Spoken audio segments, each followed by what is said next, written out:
Hello viewers, welcome to our channel পাঁচের পাঠশালা। আমি শ্যামল রয়। আশা করি সকলেই ভালো আছো, আমিও ভালো রয়েছি। দেখো, মিশন ডাব্লিউপি এবং কেপি কনস্টেবল 2024-কে ফোকাস করে যে আমাদের প্র্যাকটিস সেটটি চলছে তার আজ 24তম প্র্যাকটিস ক্লাস। এর আগে আমাদের 1 থেকে 23তম প্র্যাকটিস ক্লাস হয়ে গেছে।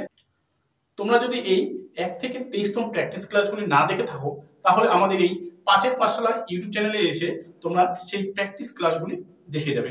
আশা করি তোমাদের এই যে আমাদের পাঁচের পাঠশালা ইউটিউব চ্যানেলে যে আমাদের জিকে এবং জিএস এর যে প্র্যাকটিস ক্লাসটি চলছে সেগুলি তোমাদের আপকামিং যে ডাব্লিউপি এবং কেপি এক্সাম রয়েছে সেখানে 100% তোমাদেরকে সাহায্য করবে। এছাড়াও তোমাদের কিছু কথা বলে রাখি, দেখো আমাদের প্রত্যেক রোববার বা রবিবার বলতে পারি আমাদের এই পাঁচের পাঠশালা ইউটিউব চ্যানেল থেকে তোমাদের ফ্রি মক টেস্টের বন্দোবস্ত করা হয়েছে। এখানে তোমরা সকাল 9টা থেকে রাত 9টা পর্যন্ত লাইভ মক টেস্ট তোমরা দিতে পারবে। তো এই লাইভ মক টেস্ট দেওয়ার জন্য তোমাদের কোনো পে করতে হবে না। তোমাদের জন্য আমরা নিয়ে এসেছি একদমই ফ্রি এই মক টেস্ট ক্লাস। এই মক টেস্টটা তোমরা দিয়ে দেখো যে তোমরা কত পাচ্ছ, তোমরা নিজেকে যাচাই করতে পারবে। তোমরা পরীক্ষায় তোমাদের কিরকম ফল হবে সেটা তোমরা নিজেদের মধ্যে যাচাই করতে পারবে। আর তোমরা তোমাদের যে প্রিপারেশনটা কিরকম চলছে সেটা তোমরা বুঝতে পারবে যে আমি যে মক টেস্টটা দিলাম সেখানে আমার র্যাঙ্ক কিরকম আসতেছে, আমার পার্সেন্টেজ কিরকম আসতেছে, সেটা কি পরীক্ষা এই মার্কসটা কি আমার যথাযথ হচ্ছে না এর থেকে আমার যেটা পরীক্ষায় আমরা দেখি যে কাট অফ কত আসে তার থেকে কম আসতেছে না বেশি আসতেছে। ঠিক আছে, যদি কম আসে তার মানে কি আমাদের আরো প্রিপারেশন আরো ভালো নেওয়া দরকার। যদি বেশি আসে তাহলে কি মোটামুটি স্টেবল হয়েছে, কিন্তু আমাকে কি চালিয়ে যেতে হবে প্রিপারেশন, তাই তো। তো তোমরা প্রত্যেক রোববার আমাদের পাঁচের পাঠশালা যে আমাদের ওয়েবসাইট রয়েছে সেখানে তোমরা এসে প্রত্যেক রোববার তোমরা ফুল মক টেস্ট দাও। ঠিক আছে, তো আজকে আর বেশি কথা না বলে আমাদের এই প্র্যাকটিস যে সিরিজটি রয়েছে বা প্র্যাকটিস ক্লাসটি যে রয়েছে সেটা আমরা আজকে শুরু করি। দেখো, এটা আমাদের 24তম প্র্যাকটিস ক্লাস ডাব্লিউপি এবং কেপি কনস্টেবল 2024-কে টার্গেট রেখে। ঠিক আছে, এছাড়াও তোমরা যারা আমাদের এই চ্যানেলে একবারই নতুন তারা অবশ্যই চ্যানেলটিকে সাবস্ক্রাইব করে পাশে থাকা বেল আইকনটি প্রেস করে দিবে। তো চলো শুরু করি আজকের ক্লাস। দেখো কি রয়েছে প্রশ্ন, পশ্চিমবঙ্গের দুঃখ কোন নদীকে বলা হয়? কি বলছে প্রথম প্রশ্নটা, পশ্চিমবঙ্গের দুঃখ কোন নদীকে বলা হয়? পশ্চিমবঙ্গের দুঃখ কেন বলা হচ্ছে? কারণ পশ্চিমবঙ্গ রাজ্যের মধ্যে কি হচ্ছে, এই যে আমাদের এই যে অপশনে যে রয়েছে এখানের মধ্যে যে কোনো একটা নদী হবে, তাই তো, যেটি হচ্ছে কি পশ্চিমবঙ্গে প্রচুর পরিমাণে বন্যার সৃষ্টি করে, যার ফলে অনেক মানুষ এই বন্যায় কি হয় প্রবাহিত হয়, যার ফলে তাদের কি হয় বাড়িঘর নষ্ট হয়ে যায়, ফসল নষ্ট হয়ে যায়, তাই তো। তাই তাকে কি বলা হচ্ছে, দুঃখ বলা হচ্ছে। কারণ এই নদীর বন্যার ফলে বা প্লাবিত হওয়ার ফলে কি হয়, মানুষের দুঃখ কষ্ট হয়। তাই পশ্চিমবঙ্গের বলা হচ্ছে কোন নদীকে দুঃখের নদী বলা হয়। অপশনগুলো দেখে নাও, তিস্তা, গঙ্গা, দামোদর, অজয়। তো অপশন নাম্বার সি আমাদের সঠিক অ্যান্সার হয়ে যাবে, দামোদর নদীকে পশ্চিমবঙ্গের দুঃখ বলা হয়। এছাড়া তোমরা কমেন্টস করে জানাও আসামের দুঃখ কোন নদীকে বলা হয় এবং বিহারের দুঃখ কোন নদীকে বলা হয়, কারণ আমাদের পার্শ্ববর্তী রাজ্য এগুলো। তো এগুলো তোমরা চট করে তোমাদের হোমওয়ার্ক থাকবে, তোমরা কমেন্ট বক্সে কমেন্ট করে ফেলবে। ঠিক আছে, দেখো তিস্তাকে কি বলা হয়, ত্রাসী নদী বলা হয়। গঙ্গা ভারতের প্রধান নদী, তাই তো, বা পশ্চিমবঙ্গের প্রধান নদী হচ্ছে আমাদের গঙ্গা। নেক্সট দেখো কি রয়েছে, কোন স্বাধীনতা সংগ্রামী ভারতের বিসমার্ক নামে পরিচিত ছিলেন? কি বললাম, কোন স্বাধীনতা সংগ্রামী ভারতের বিসমার্ক নামে পরিচিত ছিলেন? অপশনগুলো দেখে নাও, সর্দার বল্লভভাই প্যাটেল, দাদাভাই নৌরোজি, বিপিনচন্দ্র পাল, লালা লাজপত রায়। তো ভারতের বিসমার্ক কাকে বলা হয়? অপশন নাম্বার এ আমাদের সঠিক অ্যান্সার, সর্দার বল্লভভাই প্যাটেলকে ভারতের বিসমার্ক বলা হয়, তাই তো। চলো নেক্সট প্রশ্ন কি রয়েছে, দেখো কোন সালে ভারতের সংবিধান প্রথম সংশোধন হয়, মানে অ্যামেন্ডমেন্ট করা হয়? ভারতের যে সংবিধান কে রচনা করেছিলেন? ডক্টর বাবা সাহেব আম্বেদকর, তাই তো, ভারতের সংবিধান রচনা করেছিলেন। ভারতের সংবিধান রচনাকাল কতদিন লেগেছিল, কতদিন সময় লেগেছিল? দেখো ভারতের যে সংবিধান সেটা রচিত হতে লেগেছিল 2 বছর, কত বছর? 2 বছর 11 মাস 18 দিন। কি বললাম, 2 বছর 11 মাস 18 দিন এই সংবিধান রচিত হওয়ার সময়কাল, তাই তো। আর ভারতের সংবিধানই হচ্ছে পৃথিবীর মধ্যে সব থেকে বড় লিখিত সংবিধান। তো দেখো কত সালে সংবিধান সংশোধিত হয়, মানে অ্যামেন্ডমেন্ট করা হয়? 1948, 1950, 1952, 1951। তো দেখো অপশন নাম্বার ডি আমাদের সঠিক অ্যান্সার হয়ে যাচ্ছে। 1951 সালে ভারতের সংবিধান প্রথম সংশোধিত হয়। চলো নেক্সট প্রশ্নে যাওয়া যাক, কি রয়েছে। কোন রশ্মি মানুষের জন্য সবচেয়ে ক্ষতিকারক? অপশনগুলো দেখে নেই। আলফা রশ্মি, বিটা রশ্মি, গামা রশ্মি, এক্স রশ্মি। তো কোন রশ্মি মানুষের শরীরের পক্ষে ক্ষতিকারক? তো অপশন নাম্বার সি আমাদের সঠিক অ্যান্সার। গামা রশ্মি মানুষের শরীরের জন্য খুবই ক্ষতিকর। নেক্সট প্রশ্ন দেখো কি রয়েছে। প্রথম 7টি পঞ্চবার্ষিকী পরিকল্পনাকে গুরুত্ব দিয়েছে। আমাদের যে পঞ্চবার্ষিকী পরিকল্পনা, তাই তো, ভারতের পঞ্চবার্ষিকী পরিকল্পনা নেওয়া হয়েছিল, যেটা আমাদের রাশিয়া থেকে আমরা নিয়েছিলাম, তাই তো। রাশিয়া থেকে নিয়েছিলাম আমাদের পঞ্চবার্ষিকী, মানে 5 বছর অন্তর অন্তর আমাদের কি হবে, একটা পরিকল্পনা করা হবে। যে প্রথম 7টি যে পঞ্চবার্ষিকী পরিকল্পনা নিয়েছিল, তার মধ্যে কোনটি এখানে রয়েছে গুরুত্বপূর্ণ দিয়েছে? স্বনির্ভরতা, আধুনিকীকরণ, ইকুয়ালিটি, রপ্তানি বাড়ানো, মানে রপ্তানি বাড়ানো। তো অপশন নাম্বার এ আমাদের সঠিক অ্যান্সার হয়ে যাবে স্বনির্ভরতা, তাই তো। চলো পরের প্রশ্নে যাওয়া যাক, কি রয়েছে।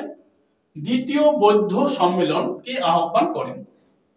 তাই তো, গৌতম বুদ্ধ হচ্ছে কি বৌদ্ধ ধর্মের প্রবর্তক, তাই তো। এর আসল নাম কি? সিদ্ধার্থ, যাকে ডাকা হয় গৌতম, কারণ তার মাসি গৌতমী তাকে মানুষ করেছিলেন, তার জন্য এর নাম তার মাসির থেকে গৌতম হয়েছিল। এবং পরবর্তীকালে তিনি বুদ্ধত্ব লাভ করেছিলেন, তাই তাকে বলা হয় গৌতম বুদ্ধ, তাই তো। তো দেখো দ্বিতীয় বৌদ্ধ সম্মেলন কে আহ্বান করেছিলেন? টোটাল আমাদের কয়টি হচ্ছে সম্মেলন হয়েছিল? টোটাল 4টি সম্মেলন হয়েছিল। তো 4টির মধ্যে বলছে দ্বিতীয় বৌদ্ধ সম্মেলন কি আহ্বান করেন? অপশনগুলো দেখে নাও। শিশুনাগ, কালাশোক, অশোক, কনিষ্ক। তো দ্বিতীয় বৌদ্ধ সম্মেলন কে করেছিল? অপশন নাম্বার বি আমাদের সঠিক অ্যান্সার, কালাশোক দ্বিতীয় বৌদ্ধ সম্মেলন করেছিল। তাহলে প্রথম বৌদ্ধ সম্মেলন কে করেছিল? দেখো প্রথম বৌদ্ধ সম্মেলন করেছিল অজাতশত্রু। কে করেছিল? অজাতশত্রু, তাই তো, বিম্বিসারের ছেলে অজাতশত্রু। ওকে, নেক্সট কি দেখলাম? নেক্সট বৌদ্ধ সম্মেলন করেছিল কালাশোক বা কাকবর্ণ, যে কিনা হচ্ছে এই শিশুনাগের ছেলে বা শিশুনাগ বংশের দ্বিতীয় সম্রাট কালাশোক বা কাকবর্ণ দ্বিতীয় বৌদ্ধ সম্মেলন করলেন। এবার দেখো তৃতীয় বৌদ্ধ সম্মেলন কে করবেন? তৃতীয় বৌদ্ধ সম্মেলন করবেন সম্রাট অশোক। এবং চতুর্থ বৌদ্ধ সম্মেলন করবেন কে? সম্রাট কনিষ্ক, তাই তো। চলো যেগুলো বললাম খুবই ইম্পর্টেন্ট, নোট করে রাখবে তোমরা। পরের প্রশ্ন কি রয়েছে? কোন বক্তব্যটি সঠিক নয়? এখানে যে আমাদের বিবৃতিগুলো দেওয়া রয়েছে সেখানকার মধ্যে কোন বক্তব্যটি সঠিক নয়? দেখো 1 নম্বর কি বলেছে? পশ্চিমঘাট পর্বতের উচ্চতা ক্রমশ পূর্বঘাট পর্বতের থেকেও বেশি। কি বলছে? পশ্চিমঘাট পর্বতের উচ্চতা ক্রমশ পূর্বঘাট পর্বতের থেকেও বেশি। এখানে কি বলছে? পশ্চিমঘাট পর্বত, তাই তো। আমাদের ভারতের দক্ষিণে যে রয়েছে সেখানে আমাদের পশ্চিমঘাট পর্বতমালা রয়েছে, তাই তো, সেখানকার কথা বলা হচ্ছে। 2 নম্বর কি বলছে বা বি নম্বর কি বলছে? দাক্ষিণাত্য মালভূমির ঢাল পশ্চিম দিকে। দাক্ষিণাত্য মালভূমির ঢাল পশ্চিম দিকে। সি নম্বর কি বলছে? দাক্ষিণাত্য মালভূমির উত্তর পশ্চিম অংশ লাভা গঠিত। কি বলা হচ্ছে? দাক্ষিণাত্য মালভূমির উত্তর পশ্চিম অংশ লাভা গঠিত। ডি নাম্বার কি বলছে?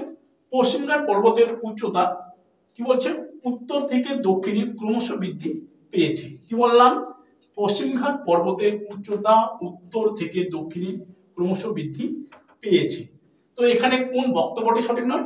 অপশন নাম্বার বি আমাদের সঠিক অ্যান্সার হয়ে যাবে। কি বলছে? দাক্ষিণাত্য মালভূমির ঢাল পশ্চিম দিকে। অ্যাকচুয়ালি কি হতো এখানে? সঠিক যদি হতো তাহলে কি হতো? দাক্ষিণাত্য মালভূমির ঢাল পূর্ব দিকে। কারণ আমরা দেখবো যে পশ্চিমঘাট পর্বতমালা রয়েছে এবং পূর্বঘাট পর্বতমালা রয়েছে। দেখো পশ্চিমঘাট পর্বতে যতগুলো নদী দেখবো আমরা, সবগুলো নদীর উৎস হচ্ছে পশ্চিমঘাট পর্বতমালা, এবং তারা প্রবাহিত হয়েছে কোন দিকে? পূর্ব দিকে প্রবাহিত হয়েছে। তাহলে কি পূর্ব দিকে প্রবাহিত হয়েছে মানে কি পূর্ব দিকটা ঢালু, তাই তো। যেমন গোদাবরী, কৃষ্ণা, কাবেরী, তাই তো। এই যে নদীগুলো পশ্চিমঘাট পর্বতে উৎপত্তি লাভ করেছে, তাই তার দাক্ষিণাত্য মালভূমির যে ঢাল সেটা কোন দিকে হবে? পশ্চিম দিকে না হয়ে পূর্ব দিকে হবে। তো এই বিবৃতি সঠিক নয়, তাই তো। চলো পরের প্রশ্নে যাওয়া যাক, কি রয়েছে। কোন সুলতানি শাসক দিল্লি থেকে আগ্রায় রাজধানী স্থানান্তরিত করেন? কোন সুলতানি শাসক দিল্লি থেকে তার রাজধানী আগ্রায় নিয়ে আসেন? অপশনগুলো দেখে নেই। সিকান্দার লোদি, মোহাম্মদ বিন তুগলক, বহলুল লোদি, ইব্রাহিম লোদি। তো আমাদের এখানে সঠিক অ্যান্সার কি হবে? অপশন নাম্বার এ, সিকান্দার লোদি। লোদি বংশের শাসক সিকান্দার লোদি। আর লোদি বংশের প্রতিষ্ঠাতা কে? লোদি বংশের প্রতিষ্ঠাতা হচ্ছে বহলুল লোদি। এটা প্রথম, ভারতের প্রথম হচ্ছে আফগানি বংশ। আমরা কি বলতে পারি? ভারতের প্রথম আফগানি বংশ হচ্ছে লোদি বংশ, যেটা হচ্ছে বহলুল লোদি প্রতিষ্ঠা করেন, তাই তো। আর সিকান্দার লোদি দিল্লি থেকে তার রাজধানী কোথায় নিয়ে যান? আগ্রায় নিয়ে যান। আর শেষ লোদি বংশের শাসক হচ্ছে ইব্রাহিম লোদি, যার সঙ্গে বাবরের কি হয়েছিল? যুদ্ধ হয়েছিল, পানিপথের প্রথম যুদ্ধ 1526, তাই তো। চলো পরের প্রশ্নে যাওয়া যাক, কি রয়েছে দেখো। চিপসের প্যাকেটে কোন গ্যাস ভরা থাকে? আমরা যে খাবারগুলো খাই, চিপস থেকে শুরু করে অনেক ধরনের প্যাকেটিং খাবার খাই, তো এই যে চিপস বা অন্যান্য প্যাকেটিং যে খাবারগুলো রয়েছে সেগুলো মচমচে থাকে কেন? কিসের জন্য থাকে? বা ফুলে থাকে যে প্যাকেটগুলো, তো কিসের জন্য থাকে? কোন গ্যাস থাকে এখানে? দেখো, nitrogen gas, oxygen gas, carbon dioxide, hydrogen. তো এখানে সব থেকে বেশি থাকে যেটা, সেটা অপশন নাম্বার এ, নাইট্রোজেন। আর আমরা জানি বায়ুমণ্ডলে সব থেকে বেশি পরিমাণে পাওয়া যায় কি? নাইট্রোজেন গ্যাস, তাই তো। চলো পরের প্রশ্ন, তাহলে চিপসের প্যাকেটে কোন গ্যাস ভরা থাকে? নাইট্রোজেন গ্যাস, মনে থাকবে। দেখো পরের প্রশ্ন কি রয়েছে। এশিয়ান ডেভেলপমেন্ট ব্যাংক বা এডিবি, এর সদর দপ্তর কোথায় অবস্থিত? Asian development bank. অপশনগুলো দেখে নাও।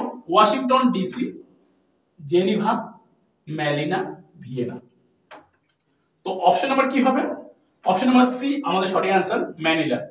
এশিয়ান ডেভেলপমেন্ট ব্যাংক এর সদর দপ্তর কোথায়? ম্যানিলা। ম্যানিলাতে এর সদর দপ্তর অবস্থিত। পরের প্রশ্ন দেখো কি রয়েছে। লোকসভায় একটি রাজনৈতিক দলকে বিরোধী দলের মর্যাদা পেতে হলে ন্যূনতম কত শতাংশ আসন পেতে হবে? লোকসভায় একটি রাজনৈতিক দলকে তার যে রাজনৈতিক দল রয়েছে তার বিরোধী দলের মর্যাদা পেতে ন্যূনতম কত শতাংশ ভোট পেতে লাগবে, সেটা এখানে জানতে চেয়েছেন। 5% ভোট লাগবে, 10%, 12%, না 18%?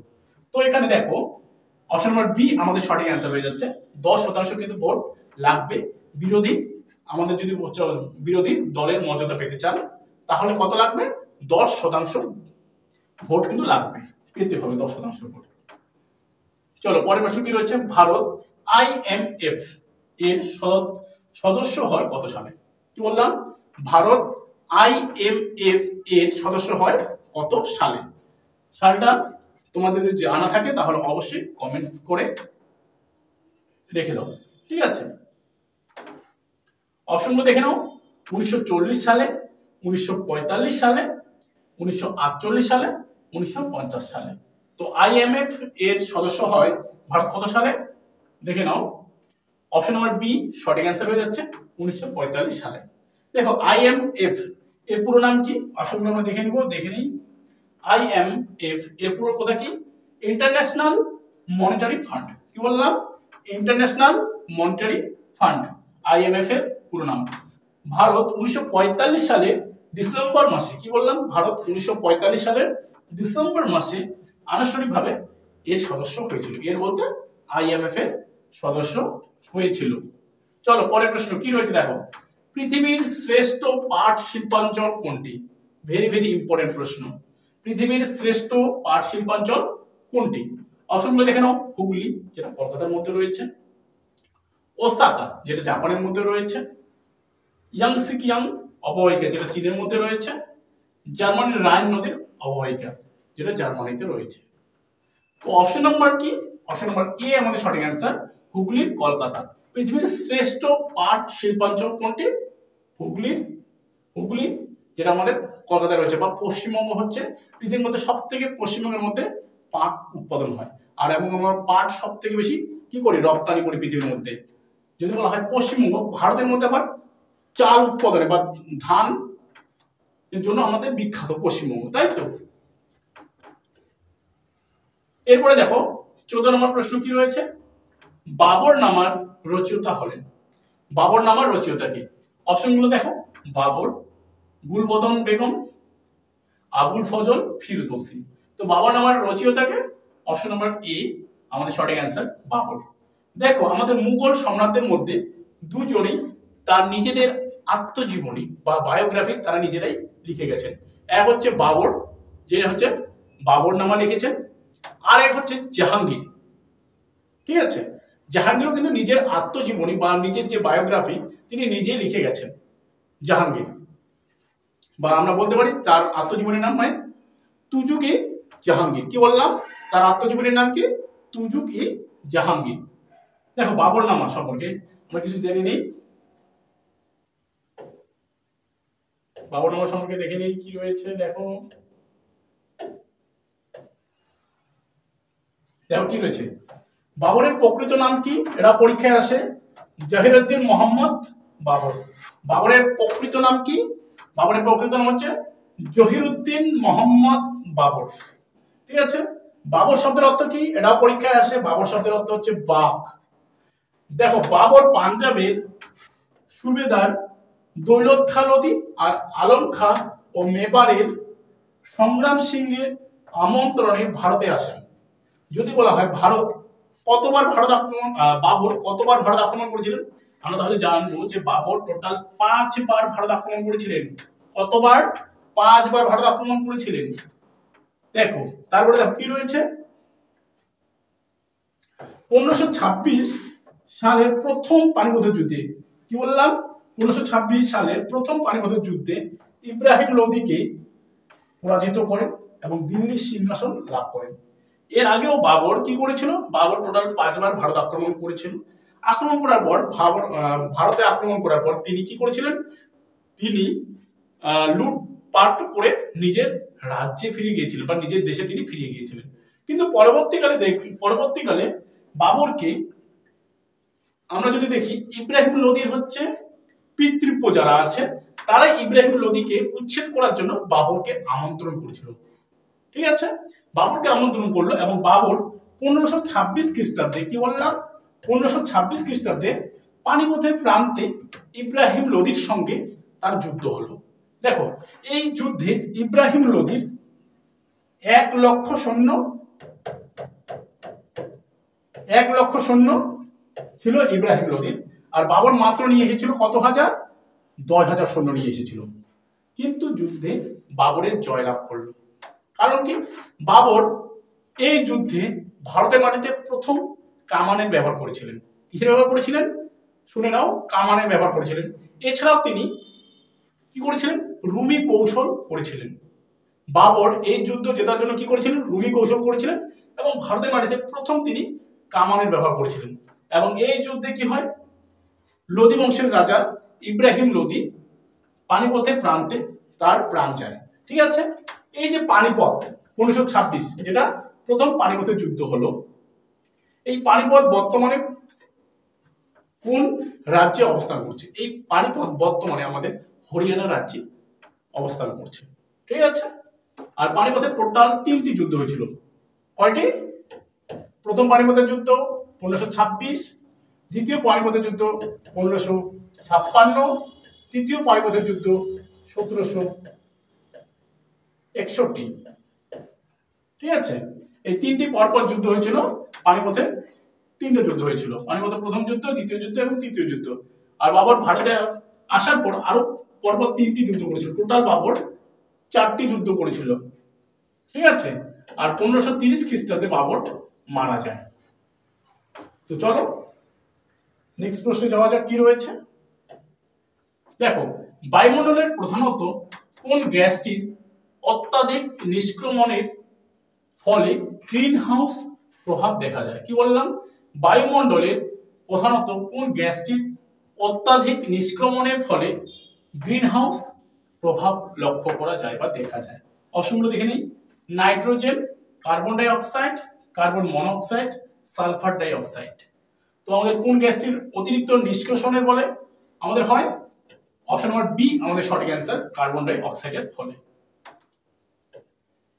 দেখো গ্রিন হাউস গ্যাসের মধ্যে রয়েছে কি কি? জলীয় বাষ্প, carbon die oxide, methane, nitrogen, আর কি রয়েছে আমাদের? মিথেন, নাইট্রোজেন, নাইট্রাস অক্সাইড রয়েছে। এগুলো হচ্ছে আমাদের গ্রিন হাউস গ্যাস। পরের প্রশ্ন কি রয়েছে দেখো, নিচে দেওয়া জেলাগুলির সাথে রাজ্যগুলি মেলাও। নিচে দেওয়া জেলাগুলির সাথে রাজ্যগুলি মেলাও। এটা ডাব্লিউবি কনস্টেবল, লেডি কনস্টেবল মেন্সের 2018 সালের প্রশ্নপত্র এটি। দেখো কি রয়েছে, এর্নাকুলাম, চিত্রকূট, ভরতপুর, হায়দ্রাবাদ। এখানে কি রয়েছে? উত্তরপ্রদেশ, তেলেঙ্গানা, কেরালা, রাজস্থান। তো এখানে কোনটি সঠিক হবে? এ বি সি ডির মধ্যে? দেখো এখানে আমরা দেখবো যে অপশন নাম্বার এ আমাদের সঠিক হবে। কারণটা কি দেখো, কারণটা দেখে নেই।